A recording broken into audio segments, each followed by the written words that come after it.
Alright, the Boruto 2 Blue Vortex chapter just dropped and I'm here to give my review and thoughts on it. But before I do, let's give a quick review on the last chapter. Before we get into this, please consider subscribing. It only takes 2 seconds and I'd greatly appreciate it. Last chapter, we pick up after the retreat of Boruto and Sasuke, which led to the time skip. Sarada being one of the only people that still remembers the true Boruto, she tries to convince the new Hokage Shikamaru that Boruto is innocent. Following this, we meet the whole main cast and get to see their time skip designs. The first chapter doesn't disappoint either. The village is attacked by the 10-tailed beast we saw previously.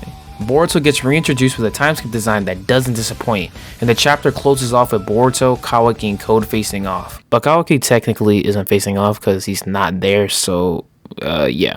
But in this recent chapter, Boruto gets straight into action, showing us his strength and a new jutsu he learned over the time skip. He even hints at possible lives lost while gone, so let's not waste any more time and get straight into it. The chapter opens right where it left off with Boruto, Code, and Sarada. Code and Boruto are going back and forth, with Boruto threatening Code to recall all the tailed beasts, but this doesn't break Code as he accuses Boruto of bluffing. Boruto responds by saying, "You'll lose more than your left eye this time."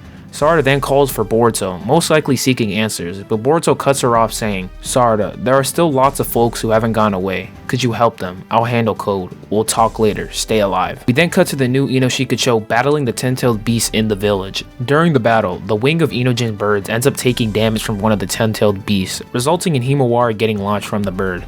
At the same time, another one of the tailed beasts launches an attack towards Himawari. Out of nowhere, Kawaki emerges and intercepts the beast, allowing Inojin to save Himawari before she hits the ground. Himawari would then thank Kawaki while simultaneously calling him Big Bro, but Kawaki cuts her off, commanding her not to call him that. This part makes total sense, and proves that Kawaki knows what he's doing is wrong. I mean, he literally took Boruto's identity. Letting Himawari call him brother would definitely be pushing, which is why he tells her to stop. Kawaki is then blindsided by a special looking tailed beast. This one has a Rinnegan, while the others don't have any eyes at all. He then activates his karma and blows it away.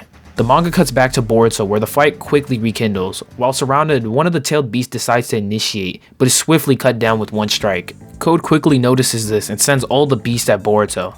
This still ends up being not enough, with Boruto cutting them all down in one strike, leaving a multitude of dismembered bodies all around him. Code's suspicions are then answered, watching the complete massacre that unfolds in front of him, with him even saying, "I guess it wasn't a bluff." We then cut back to Sarada, being the true Uchiha she is. She destroys multiple tailed beasts with a fireball and Ichidori.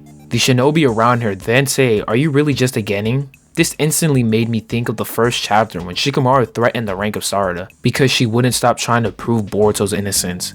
Back to the chapter. While the shinobi distracts Sarada, the tailed beasts use this to their advantage and attack Sarada while she's not looking. When a shinobi realized this, then jump in the way of Sarada, sacrificing himself. As a result of this, the shinobi is turned into a tree of some sort. We then pan back to Code and Boruto where they're talking. In this conversation, we learn that these tailed beasts will keep searching for people, biting anybody in their vicinity until they find an Otsutsuki. Boruto responds with, "That might normally be the case, but these ones are different," saying this as if he's already encountered these beasts before, possibly during the time skip maybe.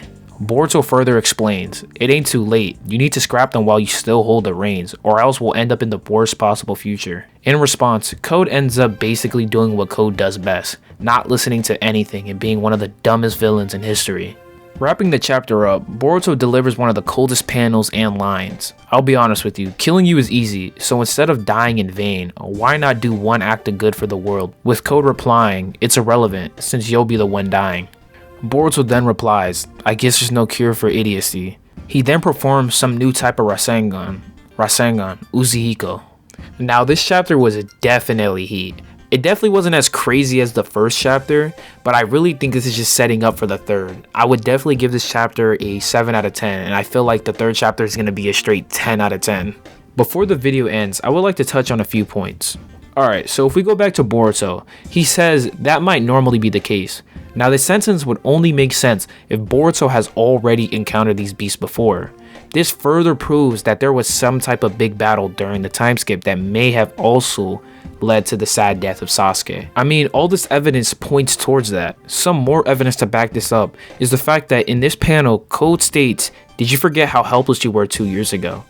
But some things also point to Sasuke being alive. such as Code not stating anything about Boruto and Sasuke. He only says you. He doesn't include a second person at all. And also, Boruto could be acting calm for the sake of saving the village, but don't you think he would be in more of a blind rage if Code did kill Sasuke? Or he could be so much more powerful than Code, which results in him not needing to rush things. And what is this jutsu? What could it be leading to?